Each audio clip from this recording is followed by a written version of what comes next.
Romantic comedy is one of those niches that is really addictive. Once customers start reading the books and the books make them laugh, it makes them cry, it makes them really want to find out what happens to the characters next. And Jami Albright is one of the best in the business at writing romantic comedy books. So it's fascinating to speak to her all about her marketing techniques, the importance of building a tribe and getting the right people around you. And obviously, Jami Albright is well embedded within the self-publishing industry. She's got her own podcast, and I had the chance to meet her in person recently.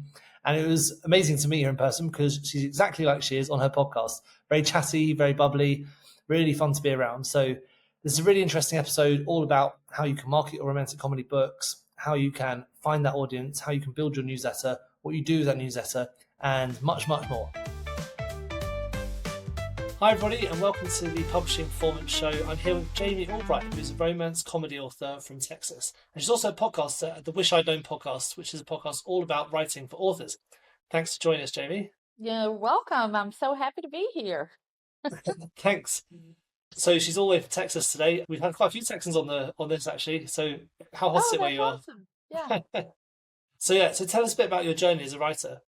Well, I did not start writing. In fact, did not write a word until I was around 47. And it was my reading buddy's birthday coming up in about 3 months.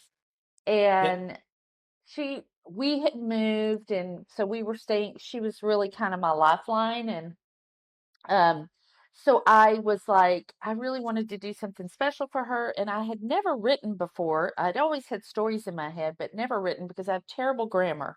And I was like, you know what? Jennifer doesn't care if I have terrible grammar. She doesn't care. She doesn't care if I've got bad grammar. I'm just going to write this story. It'll be really special. She'll love it.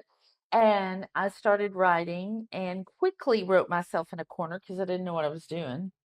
And so then I told her I was going to write you a birthday. I had 3 months. Like, how hard could it be?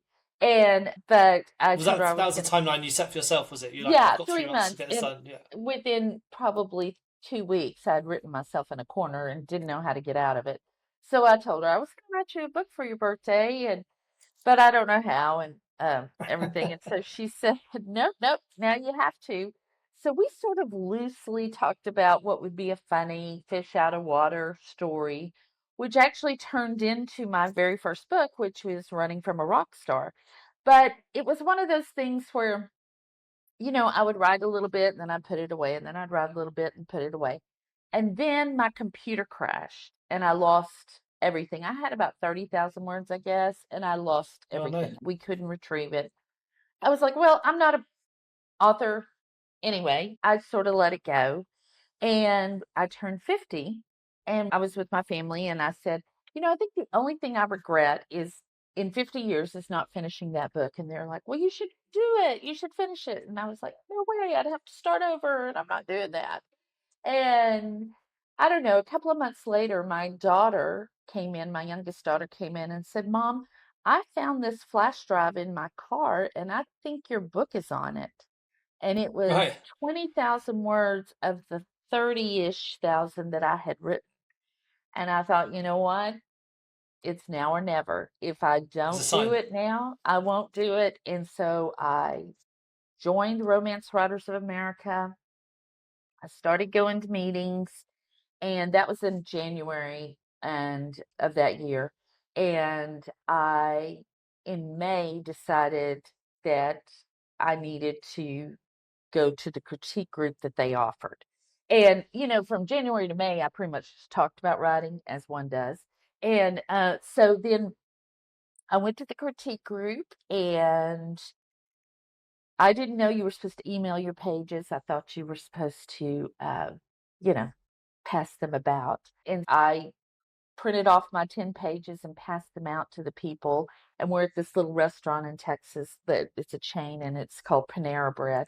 They have great potato soup. And so they're reading my pages while I'm sitting there eating my potato soup, trying not to vomit, because they're reading and I am so embarrassed. I don't know what I'm doing. I know I don't know what I'm doing.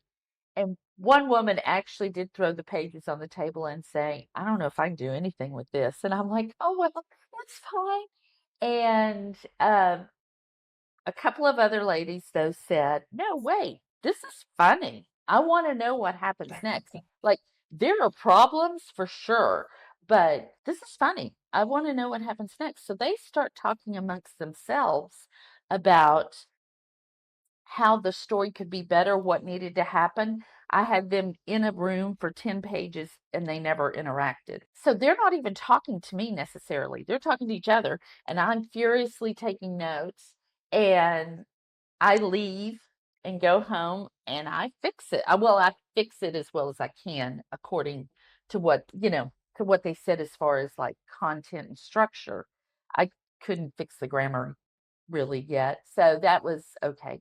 And I went back, and I really think they were more surprised that I came back after that critique than the fact that I had done anything. But the fact that I had come back showed them that I was serious. And I was really lucky that the women in that group were all, if not all published, most of them were published. And they really were, even though they were a little merciless at times, they really did believe in my story and believed in me. And so that was in May. And then from May until September, October, we went every 2 weeks, and they tore that story apart every 2 weeks. And it was mostly grammar stuff because I would Yeah. catch on to the storytelling part of it, like showing versus telling, and things like that, And I was a stand-up comic when I was younger. And so I know how to tell a story that you may not believe that now because I'm dragging this out, but I do know how to tell a story that moves along. I understand Yeah. pacing. And so I, and then it was mostly the grammar stuff like dialogue tags. And one week they got me for run on sentences. So I went home and fixed those and came back the next time and they got me for sentence fragments. I did cry that time, but I waited till I got in the car because I just couldn't cry in front of them. And I was like, I'm never going to get this, but I just kept going back. There was something in knowing I didn't know and admitting I didn't know what I was doing and being open to them teaching me. And so all summer, May to September, or October, into October, we did this. And then in November, I won my first Romance Writers of America contest with that book. Well, with the first 10 pages of that book. And Yeah. they wanted it was a publisher, a small publisher. They wanted the book. And thankfully, I did not have the book finished, at all. And I had more than 10 pages, but I didn't have it finished. And I just said, well, I'm just not quite ready to show you the whole thing. I'll let you know. And they really wanted it. But thankfully I didn't have it finished because I would have given them that book and it would have been a mistake because I ended up self-publishing that book and it was the beginning of my career. And so, yeah, that's how I got started. And it was painful and Yeah. continues to be painful at times, but yeah, it was worth it. It was worth it. Brilliant. So you mentioned that all your books at the moment are self-published. Are they all self-published, They or are have you all. got books that have been all self-published? And was that an active decision you made, Yes. or was it an accident? Okay. And No, how's that? it was an active decision. Well, and when I started, of course, I was thinking the publishing deal, that's what I wanted, as we all do, or most of us. But about a year or so into the process of writing this book, because it did take me several years to write it and write it well. Through my Romance Writers of America, met a very successful romance author named Roxanne St. Clair. She came and spoke at one of our RWA meetings or like conferences, and we were talking, and she was telling us that she had just turned down and walked away from her traditionally published contract. And she'd been traditionally published for years, very successful, making, good money. But it was a six-figure contract that she had walked away from because they refused to remove this one small part of the contract that she knew they had removed for other people. they wouldn't remove it for her. And so Yeah. she walked away. And we met her 9 months after she had walked away from that six-figure contract, and she had made more than six figures publishing on her own with that Right. book Okay. in 9 months. And so I was like, and just, of course, she was somewhat, I don't want to say bitter, because she wasn't bitter. She was just disillusioned with the traditionally published world. And I just was thinking, you know what? If we're gonna only get, I was co-writing actually a book at the time with one of my critique partners that was kind of a small holiday, clean and wholesome, Hmm. rom-com kind of book. And I was telling my critique partner, I was like, if we're only gonna make $2.75 with this book, I want my $2. If we'll have to pay Amazon something, but I don't want to give away, because we knew we were going to traditionally publish it with her publisher for 99 cents. I mean, that was the plan. Right. Sell it for 99 cents. And it just didn't make sense. So we decided to to self-publish that book. And, we put it out and we're like, okay, who's going to buy our book? And of course, no one does except for a few Yeah. friends and family. And most of the time, your friend, and I will tell your audience this, your friends and family will not always buy your book. And you just need to be okay with that, because they're not your audience. They love you and they want you to succeed, but they're not your audience. And we can talk about this later, but their purchases of your book could actually hurt your book. And we'll talk Yeah. about that later. But anyway, so that started me on this quest of, how do you get your book seen Yeah. in this ocean of books? Yours is just a little drop of water. And a friend of mine told me that I should listen to the Sell More Books podcast. Um, Okay. Yep. it's with Brian Really good Cohen, one. and at the time he had a co-host with him. And so I started listening, and they kept talking about the SPP guys, the self-publishing podcast guys. And it was these three Yes. guys, very irreverent, very fun, but they were doing, this was back in 2015 into 2016. And they were doing all kinds of crazy stuff, writing a book from conception to publication in a month. And at the time, that and showing it, having, I think they used Periscope or something, and the whole process was shown. And I mean, they just were doing a lot of things that were very innovative, and they were iterating on everything they were doing. But in listening to their podcast, I heard them talking about a conference they were having in May of 2016 called the Smarter Artist Summit, and in Austin, Texas, which is about two and a Okay. half hours from me. And I told my husband, I think I should go to this. And it was $500, but we had lived in Austin, so I had friends I could stay with and stuff. And he was like, that's great. Like, how are we going to pay for $500 for a ticket? And, when I didn't have a book out or anything. And I mean, he wasn't saying I couldn't go. He was just saying, how are we going to do that? We had two kids in Yep. college, the whole bit. And I was like, I got to think about it. I was like, you know what? I should wait. I should wait until I get a book out, and then I'll go. And then it was Christmas, like that all happened in December. And so we had Christmas. We were out of town. We came home. I checked my emails, and I had an email from the Smarter Artist uh, conference saying that a woman named Julia Kent was going to be one of the speakers. And Julia is a romantic comedy writer as well. I mean, she writes romance, but they're rom-coms.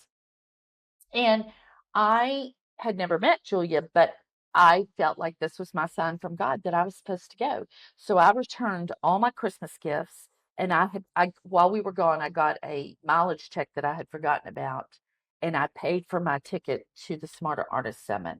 And that was the best $500 I've ever spent in my whole life, Wow. What because was so good about it? it was amazing. First of all, it was just an amazing conference. It was small. I met Yeah. most of the friends I have today in this business, my really good friends that I can trust and that I feel like are on my side and I'm on their side, I met at that conference. And they weren't Mm.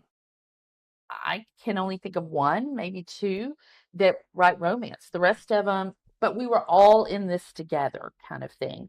And when I went to the conference, my plan was to put out my first book, not the co-written book, but my book, Running from a Rock Star, out in that summer of 16. Yep. But in talking to Julia, I emailed her again, never had met her, but I emailed her and said, "Hey, I write romantic comedy. Can I please buy you a coffee?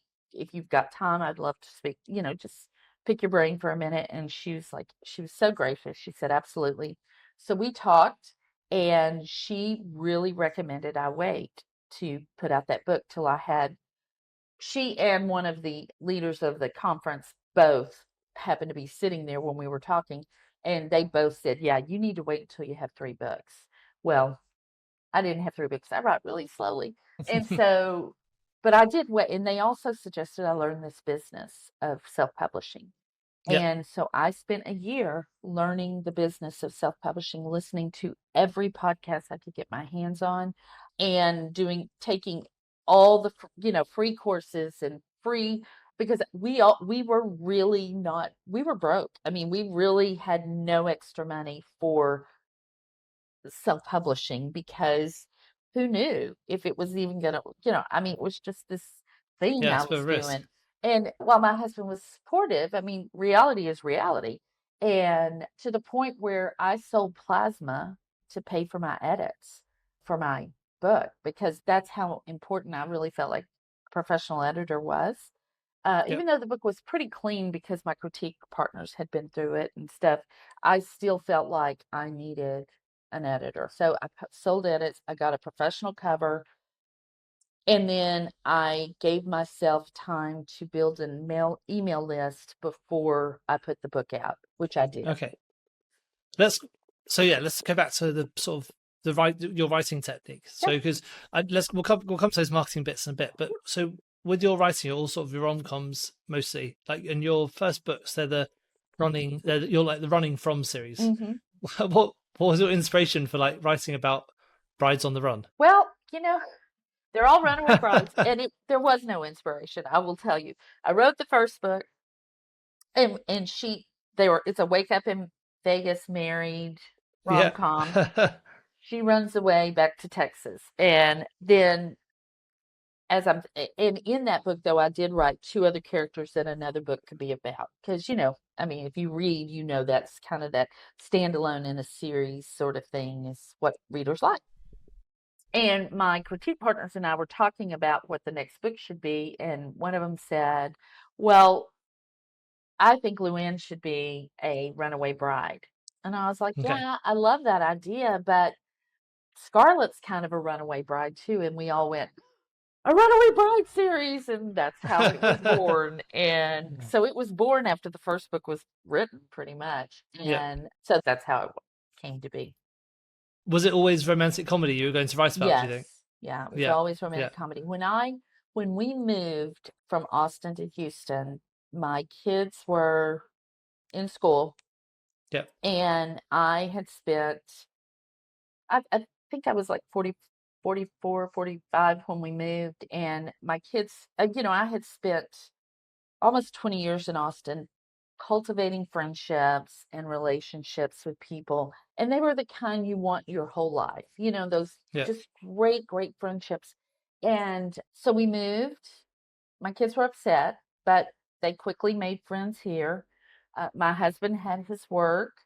I had a job, but I had no friends. I had no friends. And um, it was just really hard. I'm an extrovert, and it was super, super hard. And I was very sad for a while. And I picked up a Susan Elizabeth Phillips book, Nobody's Baby But Mine. And I was reading that, and I started laughing. And I heard this laughter and didn't realize it was coming from me. Like, I had not laughed like that since we had moved to Houston. It It's was amazing when books do that, It isn't it? it Because is. It with it just yeah, transported me, but also transformed me. Like, I was happy because I was reading this book. Yeah. And this was before I had started writing, and I remember thinking, if I ever wrote a book, this is the kind of book I would want to write, and still no idea that I would ever write a book. Yeah. And so when I started writing, I knew this was the kind of book I was going to write. Yeah. Yeah.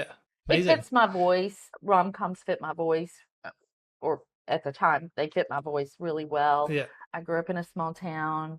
A lot of times people, I've had people say that could never happen, and I'm like, "Oh, but it has in one way or another." Small Yeah. towns, just quirky, weird things happen in small towns, Yeah. It's quite good for stand up as well, isn't it? That It sort of is. small town idea. Yeah, because I do a bit of stand up as well, and Yeah.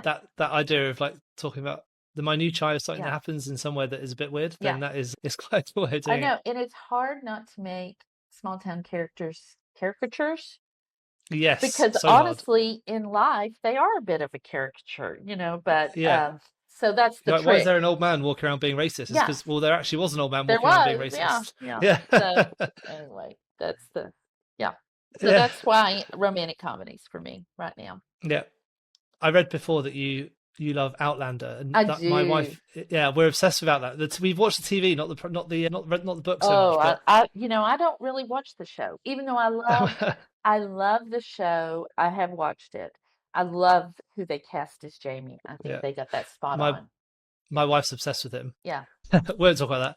Are those the sort of characters you like? Where it's quite like clear what their sort of goals are, what they're aiming to do. Is that those sort of characters they have in Outlander? Is that similar to your characters? Do you think? Gosh, that's a hard question because I don't know that's exactly, they're so different. I mean, I would like to think my characters have very clear goals, and I mean, Yeah, that's when you're telling a story, you want that to be the case. yeah, Um, but yeah, I mean, I would say that I do think about Jamie a lot, especially when I was first writing. Well, I think about him a lot, but I think about him a lot when I was first writing because his character is so compelling. I mean, he's vulnerable, but he's also very strong, and yeah, he's a victim in some ways, but he's also not. He's yeah, and so I do try to write really strong heroes like that, who have this sort of softer underbelly that we can, relate to. yeah. Nice. Yeah. Are there any when you're trying to think of characters or even the way you write? Do you have any key influences that you kind of fall back on quite a lot, or are there any that have really inspired you in your Um, writing?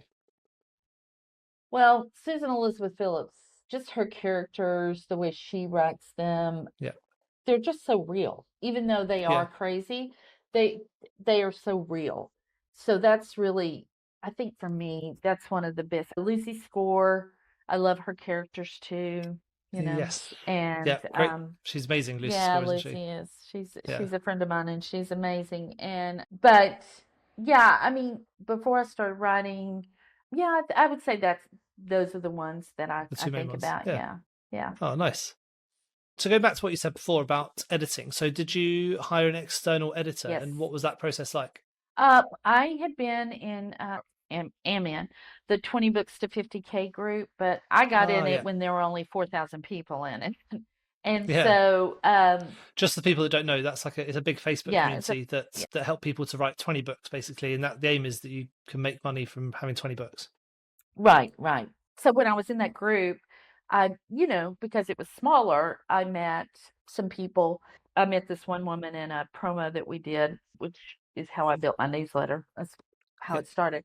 And she's an author, but she's also an editor. And so when I decided to get an external editor, I sent out sample pages to like about 5 editors, and all of them except for her tried to change my voice.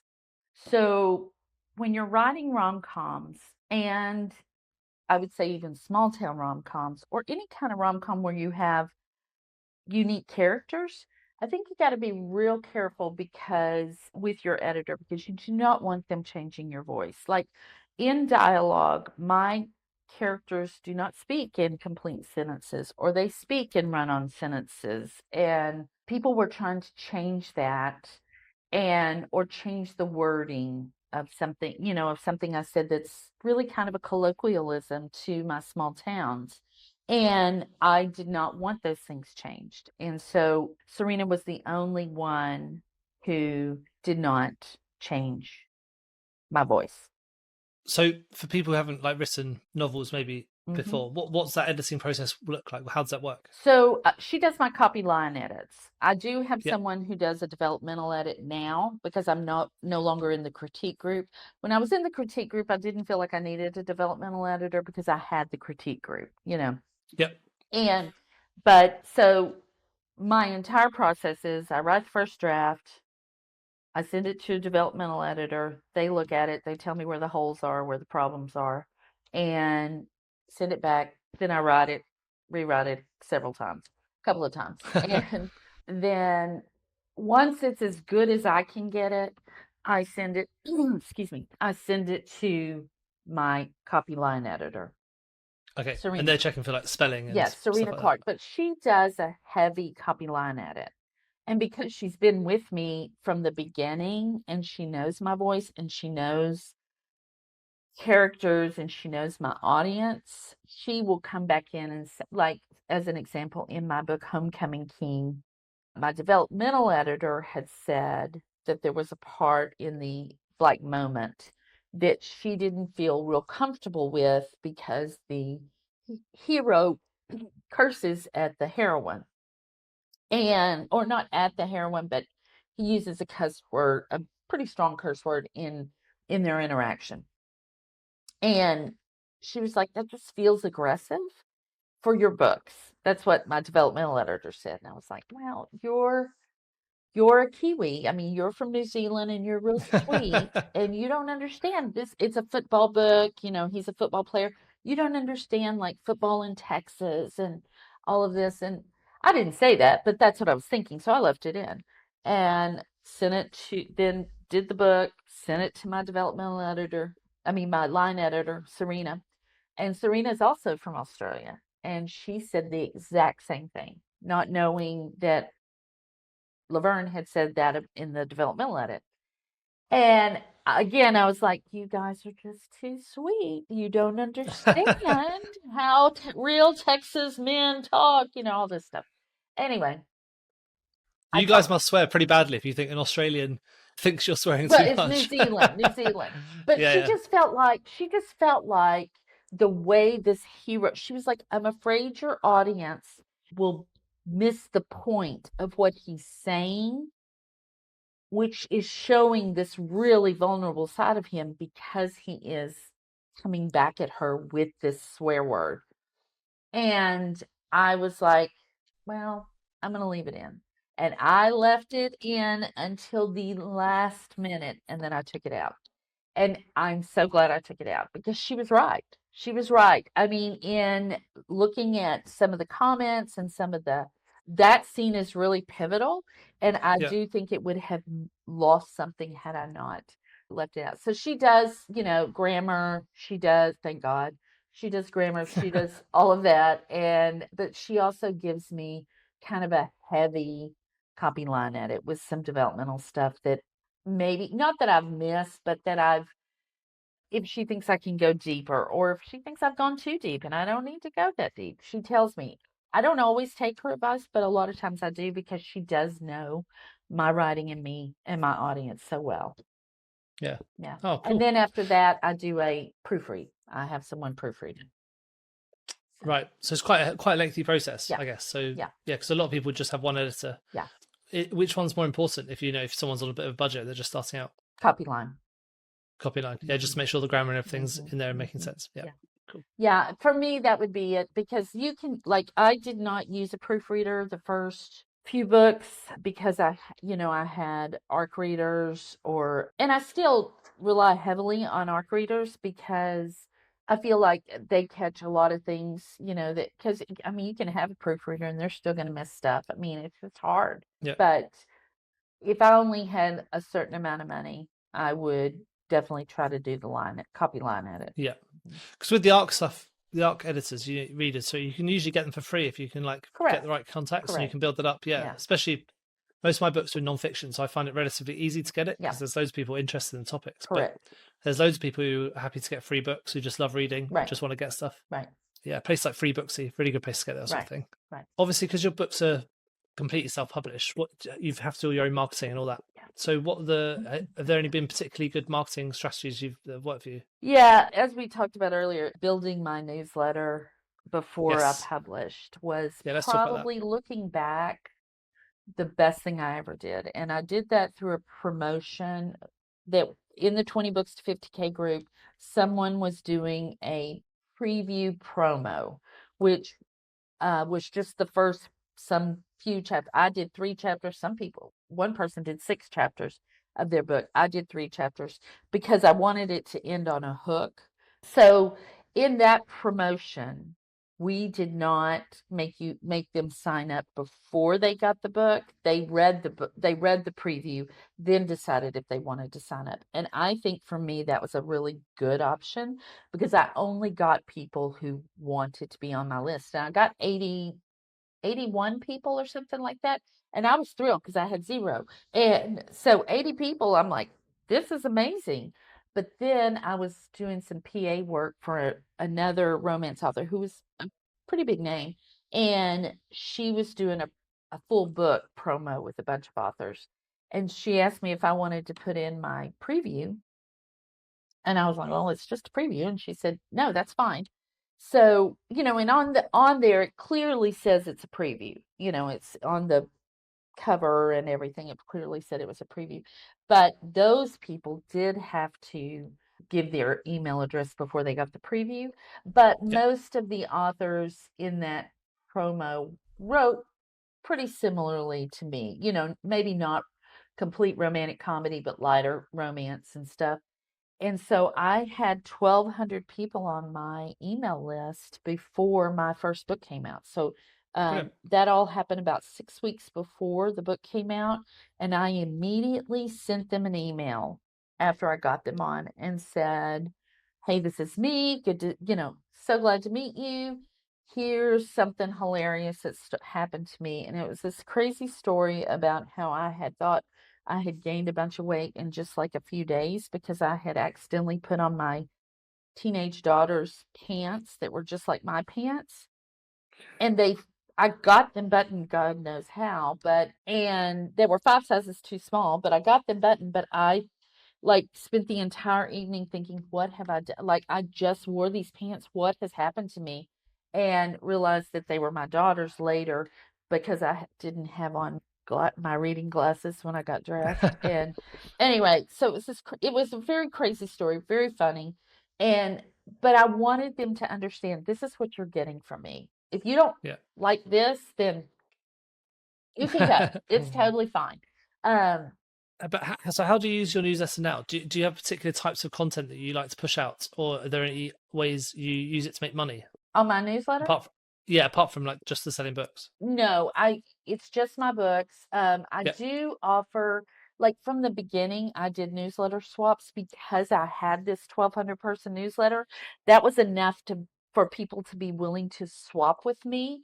So that's other authors promoting their Yes, books who are like yes. similar sort of topics. I Yeah. would put their book in my newsletter. They would put my book in their newsletter. Yeah. And so when the book launched, I had newsletter swaps set up for like 9 days after the book launched. Okay. But I don't. Did you use a particular service for that, or was it just you did it with people you know? I use people. Well, a lot of them were in that 20 books to 50K group because I just So it put sounds out like a good hey, resource. yeah, and then some other people that I had met. That is one of the things also about waiting a year to publish. I had a chance to really meet and get to know some people in this industry and in my genres, in my genre, and it really paid off in the end. Yeah. And so, yeah, so when I send out a newsletter, it's mostly slice of life stuff, ways I've embarrassed myself in public. It was hard during COVID because I couldn't go out and embarrass myself in public. So then it became a lot of, hey, how we doing? Are we hanging in there? How much, dry shampoo have you used this week? And, stuff like that. And then, but every time I send, and I don't my emails are not by my books. They're just not. I always have my books in my emails. I have the links to my books, my audiobooks. So Yeah, it's all just a that. bit of a, you It just tell them what you're up to, like, Yeah, give tell them them a bit what of I'm an up insight into your to. I life. have Yeah. the books that from other authors, and I sell books every time I send out a newsletter. Every time. Wow. And my And do newsletter now is I just did a culling. It was around 20,000. Now it's around 17,000 because I switched and I had some duplicates, and then I got rid of a few people that were just not, I yeah, was getting emails back from them saying they weren't still really available. good though. Yeah. So, and then Yeah. I've had some unsubscribe, which is fine with me. I do not worry about unsubscribes because I don't, if Yeah. you're not going to carry your weight on my email list by buying my books and you don't want to be there, then I don't want to pay for you. So Yeah. Fine. I give them a place to follow me, Amazon, Goodreads, BookBub, so if when I have a new book. But if you're not a newsletter person, so fine. So fine. Yep. Just Fine. move along. Yeah. And were there any other marketing tips that you've used to help promote your books? Like, for example, have you used any ads or like any sort of PR or anything like that? I've done in the beginning because, I'd heard book blogs were good. I've done that twice. I've done it twice. Yep. Those are hard because you can't measure those. Like they're very difficult to measure. Yeah. But they're hard to measure because you don't know how many sales are coming from that place. Yep. I do in the first year I did Amazon ads, and Yes. they were super successful for me. Excuse me, allergies are terrible here. They were really successful for me, and I did them from the beginning. Like Yep. I realized that my book had some momentum in the beginning. It Yep. launched, like that first book launched to 1050 in the store uh, on the first day, and that's because of my newsletter and the newsletter swaps I was doing. But because I realized it had some momentum, I started doing some very low cost AMS ads at the time. They were called AMS ads at the time, and didn't tell my husband. I was like, You just oh get a my credit gosh, card bill for I was like, $500. no, Yeah. it was, I think I spent $130, and I had to tell him, at the end of the month, I spent $130. And he said, well, how much did you make? And I said, well, I think it was $1,600 or something. And he said, Oh wow. that's a It's like pretty, an 8% yeah, ACOS. he was like, that's a pretty good return on investment. I think we can find that for another 2 months. Cause again, you don't get paid for 2 months. So Yeah. that Yeah. was tricky, but so they worked really well. And then after the first year, something changed and I could not get them to work. But then I Okay. started doing Facebook ads, and Facebook ads changed the game for me. Uh, Really? Wow. Okay. in So with the same number of books, because I don't release very fast. Like I released my first book in April of 2017, and the second book the first in November of 2017, and then didn't release another book until like October of 18. So it was a whole year. So with the same number of books in a shorter period of time, in 6 months, I made the same thing with Facebook ads that I had made in a whole year or 6 months of AMS ads. So Right. Facebook ads just changed the game for me. And after that, it was amazing. They are more difficult now, but at the time, they were amazing. Yeah. Yeah. Interesting. Yeah. Yeah, because I found Amazon ads great because you can obviously track them so easily and Yes. see when people have bought. Yes. That's the only thing with doing Facebook ads is it's hard to see when people have bought. You can see Right. the clicks, but Right. not the And actual and payments. I'm not a huge data person. Like that's Yeah. probably the understatement of the year. But and so for a long time, I was like, am I making more than I'm spending? Yes. Is the ad still performing? Are the numbers still relatively the same? Yes. Okay, I'm Yeah. good. And then I thought, oh, I've got to learn to track. I've got to learn to track. And so I tried doing that, and it was so confusing. And I was like, no. Am I making more than I'm spending? Yes, that's all that matters. Because I Well, don't run like a ton at a time, so I yeah. know which ones are doing well and which ones aren't. Yeah, I guess at the end of the day, if you're making more than you're spending, then that's good enough Kind for of most all that people. matters to me. I mean, I know there are Yeah. people that are more granular, but that's not me, and Mm. it's not what I enjoy. And I have learned in this business that you have to kind of let go of a few things. And I used to worry about like what that made me sound like or how that made me look. Like I was just flying by the seat of my pants. Well, I was doing okay flying by the seat of my pants, and I just had to be okay with that. Yeah. Yeah. With Amazon ads, that's one of the things that a lot of authors find tricky is like getting those ads to work. It's why using some tools can be great. Like Publishing Performance tool works Yeah. really well for like managing those ads. It's Yeah. really good. Yeah. Well, and I'm also in Kindle Unlimited, and so it's harder with Amazon ads if you're in Kindle Yes. Unlimited because you can't see. Well, you can now, but it's delay. I mean, it's just trickier. So, and especially Yeah. back then, you couldn't see page reads like You you can can now now. in your You can ads. now, So yeah. yeah. But Yeah. I still have a real hard time making those work. I think it's because of the categories I'm in. You know, romance is really hot. Romantic comedy is very hot. Yeah. What I have to pay to be seen is pretty high, and I only have 7 books. You know, Yeah. I don't have the catalog to carry that large sum, you know, Yeah. in the beginning. Yeah, of course. Yeah. Great. So apart from your books, you've also got your podcast, I Wish I'd do. Known Then for writers. Yeah. So this is amazing. So I've listened to loads of this, Okay. and it's a really great resource, especially for fiction writers, but for Yeah. people who are for getting into like writing and tips and tricks, a bit like this really, Right. but more aimed specifically at fiction writers and less like about the business side of it. Mm-hmm. So tell me about that, because why did you start it? How's it going? Well, my co-host Sarah Rosette, she writes historical fiction. So I met her at that Smarter Artist Summit in 2016. Right. And we went to Austin, but it turns out she lived 10 minutes from me here in Houston. So, and then another friend of ours we met there, and we lived in this little 10-minute triangle. So it was amazing. But Sarah and I from the beginning, we both had listened to a ton of podcasts to learn about indie publishing. I mean, that was our education. And Sarah had been traditionally published, but then left traditional publishing and went to indie publishing. And we talked about a podcast forever. And then in 2019, we really seriously started talking about it. And we were like, we really want to do this. We should really do this. And so we did.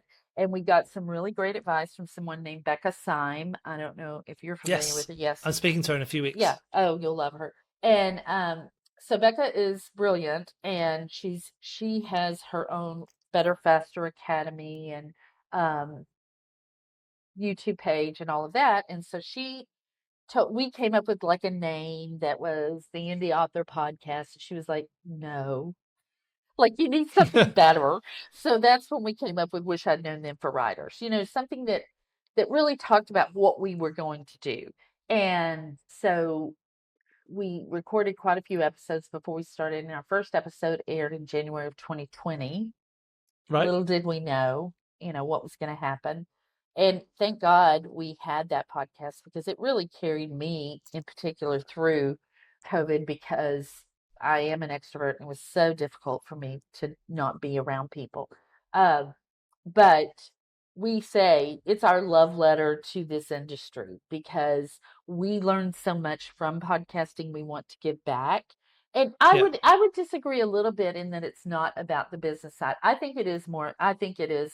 There are business things about our podcast that have really helped, and we ask every guest the same questions pretty much, unless they're in a completely different field. But we ask them what they wish they'd known about writing, what they wish they'd known about marketing, what they've done that they thought would work and didn't work, but has, and vice versa, and what changes in their thinking and stuff. And then we always ask them something specific to them. If they're nonfiction author, then we ask them about nonfiction stuff and vice versa. But yeah, so we've had Becca on several times. In fact, we call it a drinking game anytime we mention Becca or the strengths. She does the Clifton strengths. Everybody takes a drink, and so we've had her on. All her episodes are amazing. Claire Taylor, who does something for the Enneagram, writing using the Enneagram for authors. She's amazing. And yeah, we We really love it. It's going well. We have 248 episodes, so there's kind of something for everyone. We've been doing it since 2020 and Yeah. don't have any intention of stopping right now. So yeah, it's a lot of work. We love it. Who have been your favorite guests so far? There've been several. I love, like, Lucy's been on, Lucy Score. Melanie Harlow has been a great, that's episode 209. Steph Green, recently we had her on. She was awesome. And she was talking about skeleton drafting. We just have had, and like I said, anything with Becca, anything with Claire. Yeah, we've just had some really great guests and love it. If there was someone who's like just about to start listening to your podcast, what would be your best episode to recommend to get them to start understanding what it's about? Probably the first episode, because we really do talk, just explain what it's going to be about. But episode 26 is really good. We call it the mega episode because it's about launching and it's about everything both of us have done to kind of set us up for success. Sarah is super successful, successful.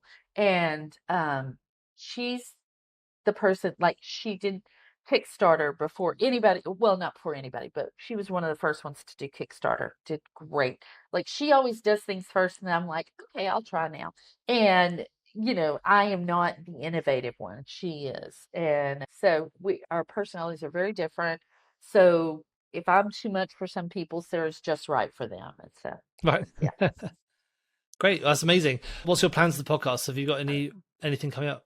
We have supporters for our podcast. If you want to support, you can support us, and we're doing some writing sprints. We're trying that to build.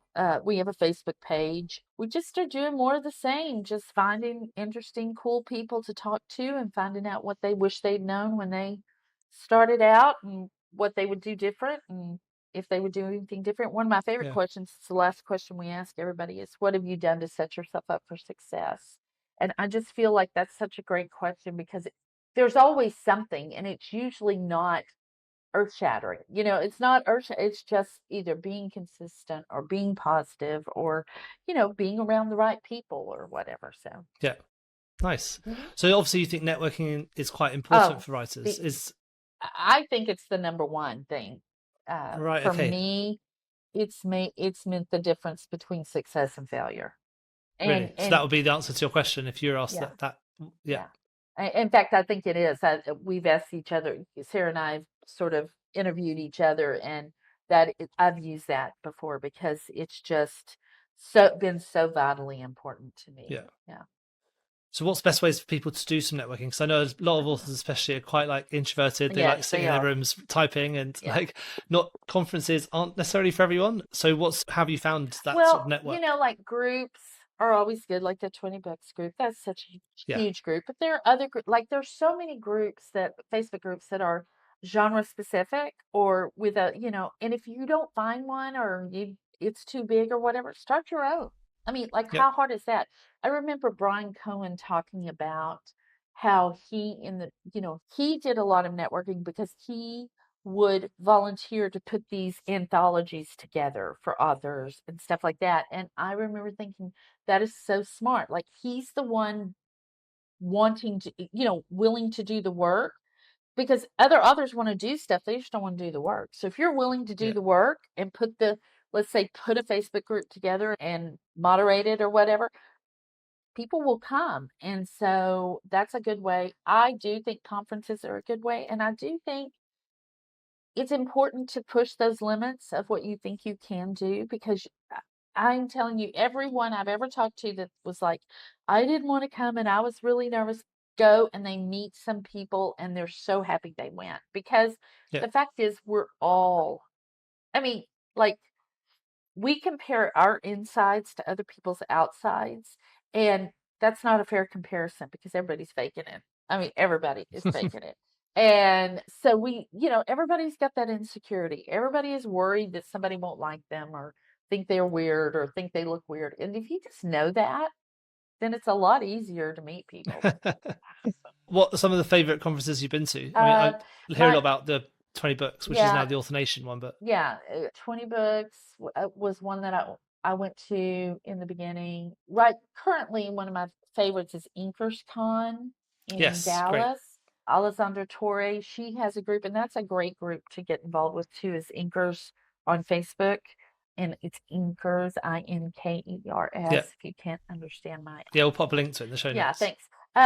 But Inkers Con is one of the best. It's smaller, about 200 people, super informative. They have different tracks, for different, whatever you're looking for or whatever level you're at. There's tons of opportunity for networking and meeting people and just sitting and having conversations. And, and here's the deal, when you're networking, you don't have to say anything. If you get in a group and people are talking, just sit there and listen. Yeah. Like, that's the best way to soak in information. So, Yeah. but yeah, that's one. And Nink is always great. Novelist Inc. There is a threshold for earning to get into that one, but it's not horrible, and it's on their website. Yeah. Um, this year I'm doing the Better Faster Academy. Sarah and I are speaking there in October, and then I will be at Author Nation doing a panel for Wish I'd Known Then. For Great. yeah, Well, yeah, I'll see you there. yeah, I'm looking forward to that trip. yeah, Yeah. yeah, Quite a big one for us to come over to America, go to Las Vegas and stuff. yeah. So I yeah, I'm was gonna excited say, about yeah. that one. So just before we come to end, are there any like for writers that are just starting out, like especially if they're in the rom-coms, like your romance comedy, sorry, Mhm. your sort of area, have you got any tips for them? Any things they should really focus on just to make sure they're building their brands, getting their book right in the first place? Yeah, I do author consulting. And Okay. one of my favorite things to do is branding. I love branding. Branding is the promise you're making your reader. So if everything from your book cover, your title, your content, your Amazon page, if that does not meet the promise that you're making your reader in whatever genre you're saying you're writing in, then you need to re-examine that. So, Yeah. and one of the best ways to do that is to look at your comp authors, authors that write what you write, and see what their titles are, what their covers look like, what their blurbs look like, what their first, their look inside looks like in their books. And yours needs to be similar. Like, Yeah. I am not saying copy. I am saying it needs to look similar. I mean, similar but different. You can be I mean, one of the worst things anybody can say to me, a new author, is, well, my book's not like anything you've ever read. And I just want to go, oh, honey, I'm so sorry, because that book's not going to sell. I'm sorry. Yeah. It's probably not going to sell because readers, there is something called genre expectation. And if you're writing genre fiction, genre expectation. But even if you're writing nonfiction, I mean, there is a certain expectation for the reader experience, and they want that. If it's outside of that experience for them, they're uncomfortable and they will not continue reading, or they won't even pick it up, because Yeah. there is a certain feeling, especially with genre readers, there is a certain feeling, emotion, experience that they want. And if they don't get that, they will move on to someone else who will give them that experience. Brilliant. That's really good advice. Thank you. Like, don't try to be too out there at No. first. Maybe like just stick to the genre that you're trying to do. Right. Learn from the best. Like, Yeah. it's basically just imitate before innovate. Yes, That sort yes, of idea. exactly. And then I think the other thing I would say is, you know, leaving the day job and writing full time is the goal. It's the dream. Everybody has the dream. But I have learned in doing this for a long time that maybe that shouldn't be the dream. Some of us need to be around people. And I was fortunate. I was able to leave my job after my second book. And it was great in the beginning, but it's hard, and you have to know yourself. You have to Hmm. know how much input you need from the outside world to be able to be creative and functional in your writing world. And for me, I really need more input than just me in a room by myself. And unfortunately, now I'm unemployable, I think, because I've worked for myself for so long. It would be hard, but I mean, I'm not opposed to going back to a job. If the right job came along, I'm not just going to take a job. If the right job came along, and it's not anything but, I have found that having outside influence. And it doesn't have to be a job. It can be volunteering. It can be whatever. That idea of, oh, I just want to be with my computer in my room alone with my blanket and write it. Yeah. Sometimes that's a dream, but it's not a realistic dream and so just adjusting your expectations. Like you can still be super successful and super fulfilled while working a job and writing. And so I just want to maybe temper expectation. Great. Well, thank you very much. You're welcome. Thanks so much for coming today. So if people want to keep in touch with you, like follow you around, where's the best place to do that? My website, www.jamialbright.com. If you're interested in any consultant help, and I do everything from branding to, I don't do grammar, and or anything like that. That would be just unethical. But just anything as far as like launching help or anything like that, I can help you. And you can find me at jamialbright.com/contact. And then the podcast. And your podcast. Yeah, sorry. I'll say the podcast is Wish I'd Known Then for Writers, which is Wish I'd Known Then for Writers.com. But also you can just search that on all of the main ones. Yes. Brilliant. Well, thank you so much for coming. I really appreciate your time today. Sure. Just before we go, so what's the one book that you're reading at the moment that you think maybe everyone should read? Well, I'm not reading it at the moment, but it's queued up in my Audible thing to re-listen to it, is Big Magic by Elizabeth Gilbert. It is one of my very favorite writing books. And it's Big Magic, basically writing through fear. It's I don't remember the subtitle, but it is one of the best